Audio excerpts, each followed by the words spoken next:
account manager. I was covering one of our regions in the field. It was called the Southwest at the time, but I think we've probably got about 8 or 9 different people covering it these days, which is, I guess, an illustration of how things have changed over those 7 years. Yeah. I was covering an area from West Wales across to Reading, down to Bournemouth, and everything southwest of that, and working with all sorts of accountants and bookkeepers. And I guess, like, one of the nice things about that is that there are some people that I kind of maintain some really nice relationships with. So I was having a chat with Paul Miller at Cornish Accounting on LinkedIn yesterday, regularly catch up with Lauren Harvey at Full Stop, hoping to see Paul Bullpit tomorrow from the WoW company. So there were these kind of like formative relationships for me. And when the opportunity to move into management came along, that was about 18 months into my Xero career, but quite a dent into my overall sales career. I leapt at it. I could see it was absolutely the right company to go and learn that skill, and since then I've kind of moved up into a head of role and had various expansions to that role. So nowadays I am looking after pretty much most of the account managers in our partner channel. We partner exclusively with accountants and bookkeepers. So if you are an accountant or a bookkeeper and you're a Xero partner, there is very likely to be an account manager that sits in one of my teams that hopefully you're getting some value from and speaking to on a semi-regular basis. Yeah. I mean, relationships with account managers go up and down. This is the way of life. I come from a sales background myself. I fully appreciate that sometimes there's turnover and churn. You can't help that. So we do hear gripes about this, but it's not something you can help. Um, so tell me more about your role right now. Like, what is it that you're focused on doing right now? So I would say on a kind of day-to-day basis, it's about setting the teams up to show partners how to get as much value as possible out of Xero. So somebody once said to me that sales is not about forcing somebody to buy something that they don't want. It's about helping them to understand why they should buy something that they don't quite realize that they might need at the Yeah. moment. And I'd say that a lot of it is about focusing on internally kind of systems, processes, tools that set our teams up for success, but then also kind of feeding upwards and outwards into the overall kind of UK strategy for how we kind of take Xero to market to accountants and bookkeepers. I remember when I was in sales, my mum said to me, "Oh, Kelly, she could sell ice to the Eskimos," and I was like, "I'm not sure that's a good thing." Yeah, and it's interesting, all these things that you hear about sales, and at this point, like, anyone that's in sales is probably going to hate me for saying this, but one of the things that I've realized, certainly coming into Xero, is that it is like we like to kid ourselves as salespeople that it's all about us, and the reason that somebody bought into something is because of the kind of force of our personality and our charisma or whatever. But in the reality is that it's 95% about product market fit. And if you're selling a brilliant product in a captive market, as we're fortunate to do with Xero, then you are very likely to be successful if you are a pretty decent salesperson.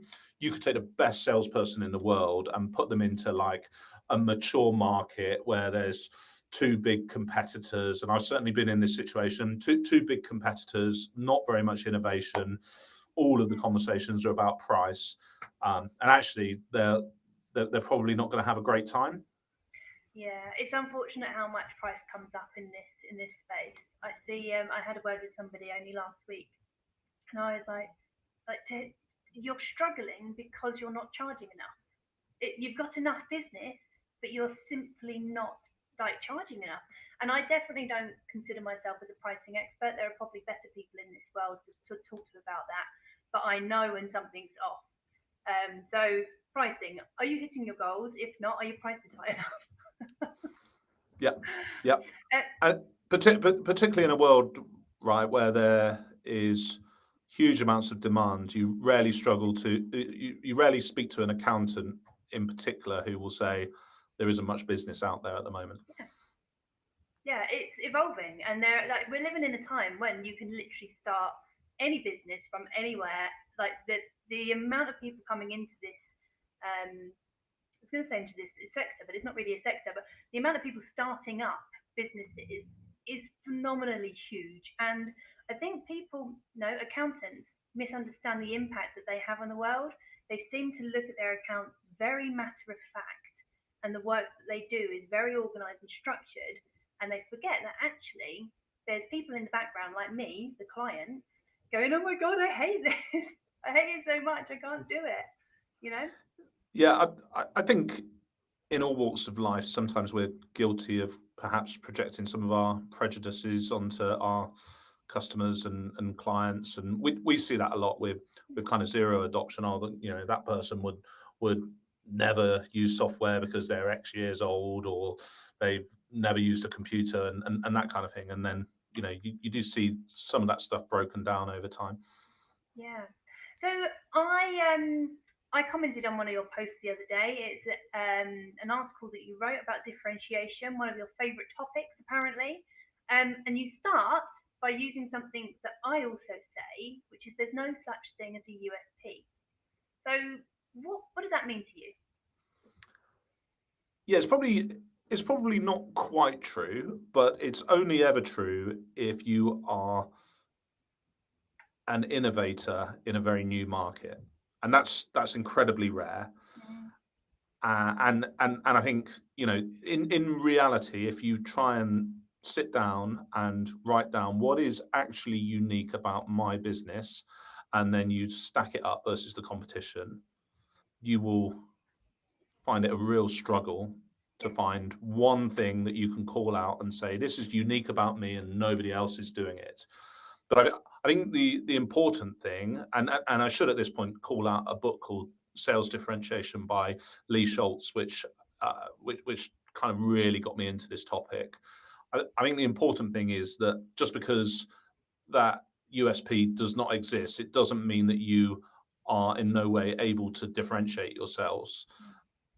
You just got to think a little bit about what those elements are that will differentiate. And this is particularly true, and I think I said this in the article about mature markets. Yeah. So when you're operating in a mature market where everything's fairly established, the client knows what they're buying, and there's loads of options out there. It's really, really difficult to point at one thing and to say this is the one reason that you should choose us because we are unique.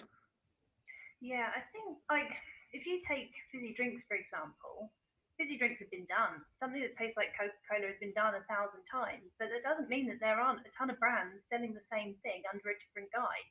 They just find the right audience, the right message, and then cut through it that way. The product essentially is the same. Yeah, exactly. And I also think that particularly in a mature market, but as much so in the market I operate in, right? You need to think beyond the product or the service that you're offering. Mm-hmm. I think it's often really difficult to differentiate on product, and even if there are genuine differences. So I can remember back when I first joined Xero, I went to see a firm of accountants, and we kind of said to them, like, how do you introduce software to your clients? And they said, well, we've got a table on the website, and we've got 3 of the main players, and then we've got a list of features down the side, and we tick all of the boxes, and then at the bottom it says the price. And we said, okay, well, what do people tend to choose? And they said, well, the cheapest one.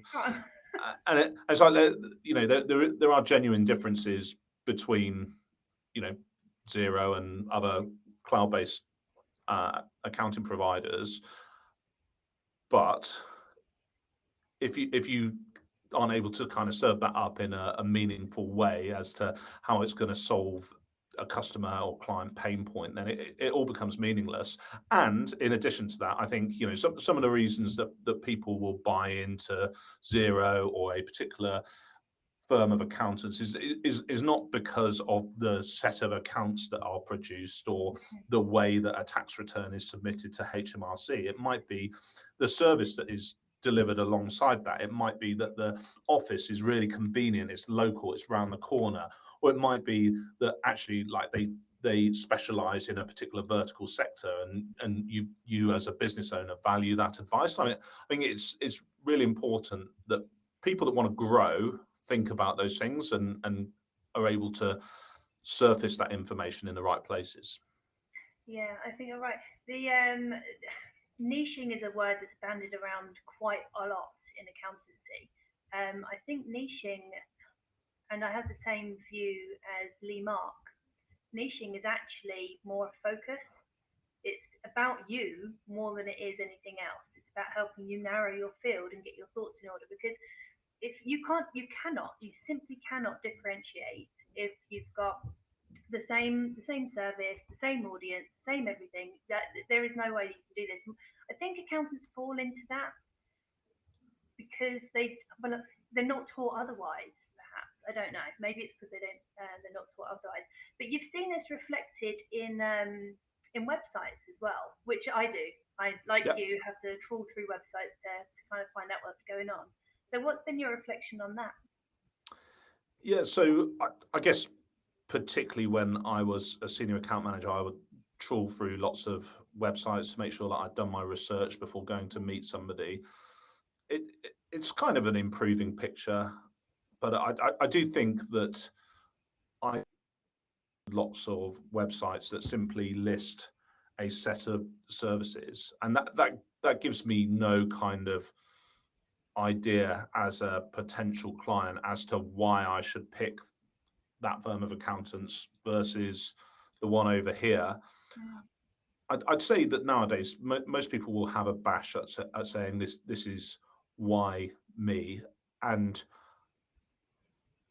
I guess it's quite easy without putting the time to really think about this stuff to start to list things that are probably difficult to substantiate. So to say things like we offer the best client service and that Oh sort of yeah, thing. proactive, Yeah, forward yeah, thinking. yeah, yeah. Well, one of my favorite quotes from an accountant that I met once was, "We are proactive. Our clients can call us anytime we want," which I always enjoy. Magic. That's simply magic.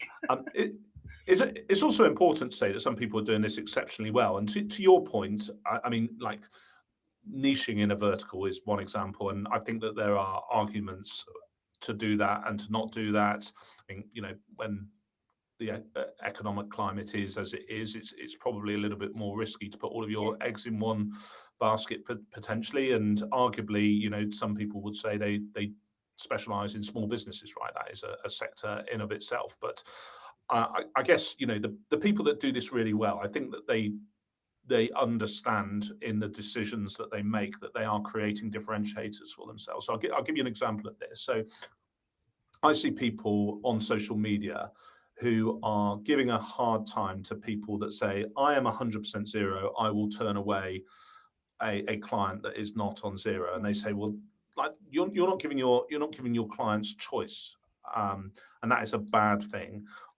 And I guess, you know, there's kind of a couple of points that I would make in response to that. One is that actually clients want leadership; they don't want choice. They want the expert to tell them how to work, and I guess also they will get a better service if you have one core workflow that you're working on and your clients are working on. But I guess importantly, for the purposes of this discussion, if I'm on Xero as a small business owner, who am I going to seek out as my accountant? Somebody who is what I'd call a true blue Xero accountant who really knows their stuff on Xero, or somebody that says it's entirely up to you. And I think that people that do this stuff well, they create differentiators Yeah. for themselves.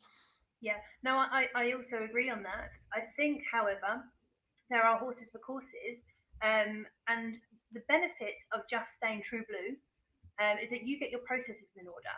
And then it becomes about making sure that you are attracting the right fit for your business. Whereas other people, they might be a bit more diverse. And I have clients that are a bit more diverse and operate on a um,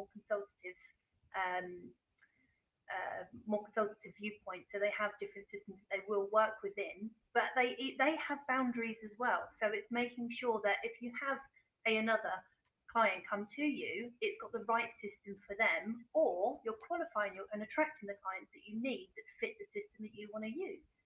So there is no, in my opinion, there's no right or wrong. There's just what works for you. Yeah, I'd agree with you on that, Kelly. You know, I'm certainly not, and as much as I would love it, I'm not sitting here saying every accountant should pick a side, right?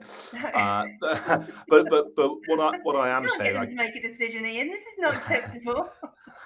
I guess what I am saying is that those that don't, who fail to understand those that do, what they are failing to understand is that those that do so in order to create a differentiator for themselves, and they're probably doing incredibly well as a business owner as a result. Now that differentiator doesn't have to be software, right? Could be any one of a number of things, but at least they have something. Yeah, I think, and please don't take this the wrong way, but I think early days when people were saying, when accountants were saying, I am a Xero accountant, that was huge because it was modern, it was slick, there was less competition about, it was really big. The impact that you guys made was huge.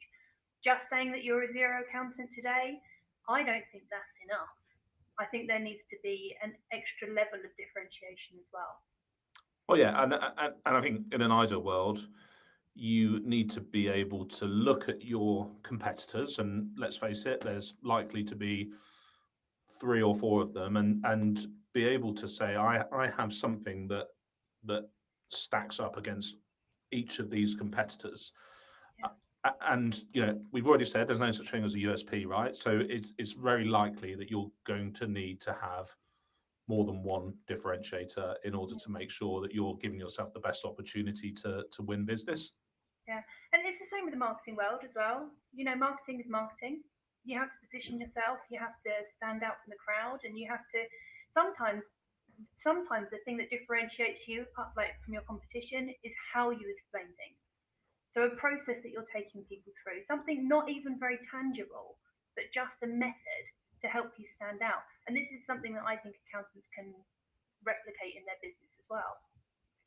And I want to move on though slightly because you come from sales, you talk a lot about marketing. I come from sales and I talk about a lot about marketing. But what's the crossover? Because it gets it. I'll just backtrack for a moment. 20 odd years ago, when I first started, it was sales and marketing.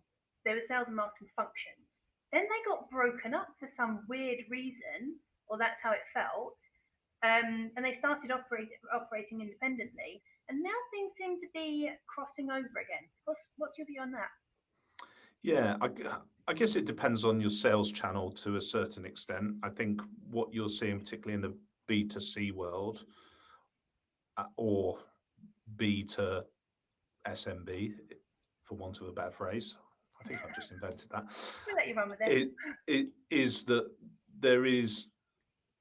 It's not economic to have salespeople, right? So then or it's not economic to have lots of salespeople just calling out with that kind of outbound selling motion.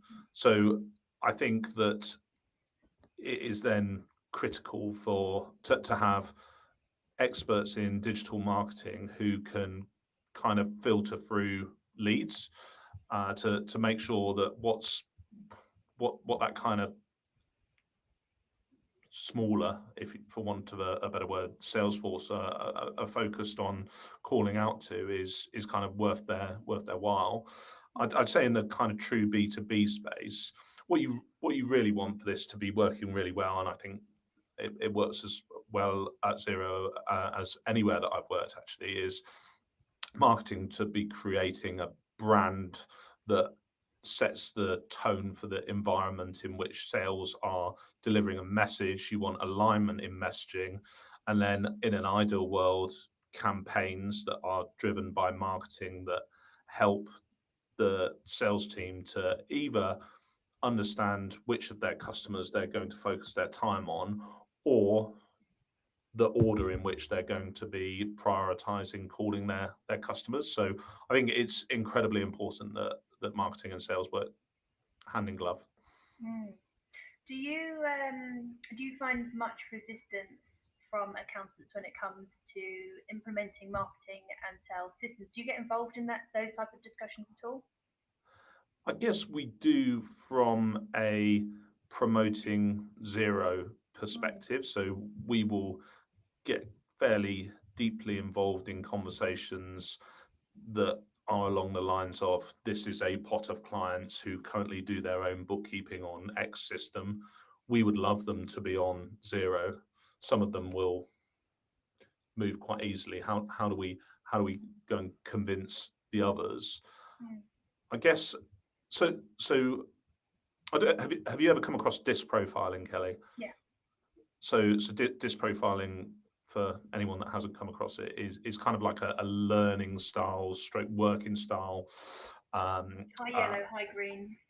Yeah, and I guess in my experience, accountants are often portrayed to be high C, so compliance oriented. They like to follow a process. I would say that what I've observed over my years working with the profession is that a lot of accountants are high S, which is service oriented. So they care deeply about client relationships, staff relationships. They really, really care, and sometimes that can kind of manifest itself as I guess, unwillingness to take risks, an unwillingness to rock the boat and challenge the status quo about the service offering that they might be presenting, or to have an awkward conversation about the price that somebody had promised that they would always be on 15 years ago, etc., etc. So I think a lot of that stuff comes from a really, really good place, which is that position of, like, they just care really, really deeply about their clients in many cases, but it just, on occasion, that can kind of spill over into kind of indecisiveness or an unwillingness to rock the boat with clients. You have just hit on so many phrases that I'm using currently. So the methodology that I've created is rock the boat. So there's that. And you've also hit on the fact that the indecision and overwhelm touches them as well. So on Friday, I'm not sure if you've seen, I'm hosting a virtual event this week. And on Friday, the person who I've got to come and close the sessions is somebody that talks about how to make a decision. And actually the process of what to do in that circumstance, because I see it all the time. Overwhelm just comes in from everywhere. Too many hats, too many things to think about, too many worries, too many concerns, too many risks. Stops decisions in their tracks. Yeah, and it applies internally in terms of staff decisions. So in, like, again, just kind of focusing a little bit on my world, because that's the world that I understand. I think that I see accountants that have really good intentions to say, okay, well, we're gonna implement this new workflow for year end, but they probably don't go quite as far as mandation. And actually, like, to really embed a new workflow, you kind of need to say, hey, right, we're switching off that way of doing things, and we're switching on this way of doing things. Yeah. But sometimes the decision will be left with the staff, and again, I think all of this comes from, like, a really good place, like they want it to be a nice place to work, they want staff to be able to make decisions and such like. But sometimes it is to the detriment of the business. Yeah, doing something tentatively sometimes has too much crossover, which means there's too many systems to manage, which just causes confusion. It makes perfect sense to switch off and switch on, but that's risky. Something I wanted to ask you as well is, you have implemented a lot of processes into the way that the sales function works at Xero, I understand. So what can accountants learn from the processes that you have implemented? Oh, great question. I guess a couple of things. I guess depending on the maturity of your business, you don't want to go too hard with too much process too early. Process kind of helps you to scale for sure, and you will get to a point fairly quickly as an accountant, I guess, where you need to start to think about how do we make sure that everyone is singing from the same hymn sheet, and doing the same jobs in the same ways if you are going to ensure that you get value. And you see this in some of the like really large firms that are kind of being created through acquisition and such like. And when you hear them talk about this stuff, they say, well, look, like if we're going to get the benefits of being this large, then we need to make sure that we standardize in some shape or form. And I guess that's kind of the thought process behind the kind of way that we have put processes into our sales team. You also want to try not to kind of stifle personality. So I think there is a difference between process and style, and you don't want to kind of crush anyone's style or personality or charisma. But yeah, like involve people along the way. Like you are going to need processes. I think like there seems to be this trend in the profession. I've only really kind of noticed in the last couple of weeks where people are almost going back to that idea of saying we need standard operating procedures. And I guess that is probably a result of the kind of impending demand that we're going to see from MTD ITSA. People know that they need to be sharp in terms of their operating procedures in order to cope with what's coming down the line. So interestingly, I think that's perhaps a phrase that feels like it comes from like the 1980s or something, but I'm seeing lots of firms do that, and I can kind of totally get on board with why. But if you're looking to do that kind of thing, you need to take your staff with you. And I always say, particularly in a world where I've got a bunch of people that are on the road working remotely, like over communicate is always the way. I think I just dropped out then. So if I did, and if I was just staring at you blankly for ages, that would be why. Oh, I didn't notice. I'm used to it, Kelly. That says a lot about my vacant stare. Right, I'm going to wrap this up. There is one final question that I need you to answer. What is the sexiest thing about accountants? Well, interestingly, I think that like most professions, the biggest strength is the biggest weakness. So I think the sexiness comes from like just that care and attention to servicing so many small businesses up and down the land. And I think at times accountants themselves don't realize how vital they are. Yeah, I would say exactly the same. I keep banging on. It's the impact you have. They don't buy your services, they buy the impact. Right. Very much for coming to join me today. It's been lovely to get to know you better. Lovely. Thanks very much, Kelly. Oh, last thing, I'm going to drop your contact details in. I'm assuming that you're open to LinkedIn connections. Yeah, absolutely.